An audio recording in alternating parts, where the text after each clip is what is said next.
J'ai fabriqué une sculpture qui représente la série de livres. Les épées sont inspirées de ceux décrits dans le livre.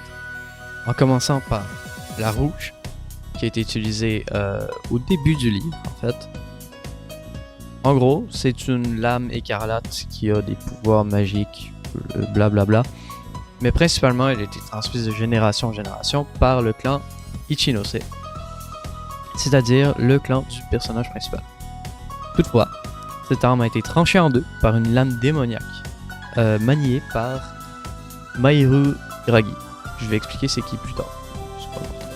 La mauve est une épée de remplacement donnée par le clan Ichinose pour combattre si jamais il y en a besoin, mais finalement elle se fait discarter et remplacée par la blanche qu'on voit un peu au-dessus, qui tient tête justement à cette arme démoniaque qu'on voit au centre, plus tard dans le livre genre 2 et 3.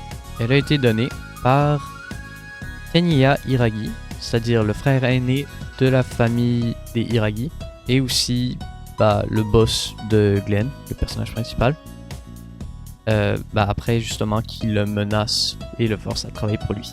L'épée centrale, la lame démoniaque, contient bien évidemment un démon qui pousse tous ceux qui manient l'épée à succomber à une soif de puissance qui amène généralement tous ceux qui l'utilisent à la folie. Justement, elle a été créée par Mahiru Hiragi, qui est la sœur cadette des Hiragi, et pour une raison que je comprends pas trop, est amoureuse du personnage principal. Et ça rend son caractère très peu développé. Deuxièmement,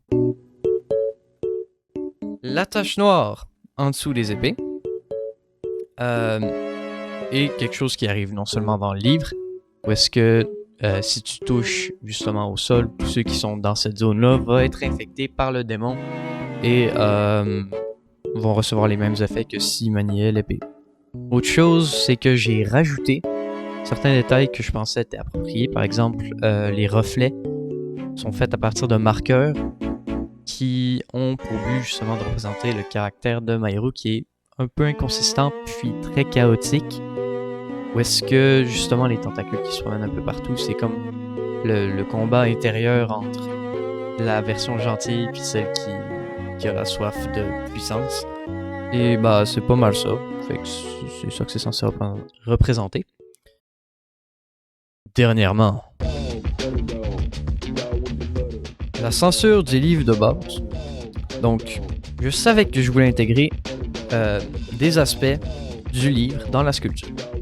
Parce que, c'est quoi le principe d'utiliser un livre comme base si on n'utilise pas des aspects justement pour en prendre partie.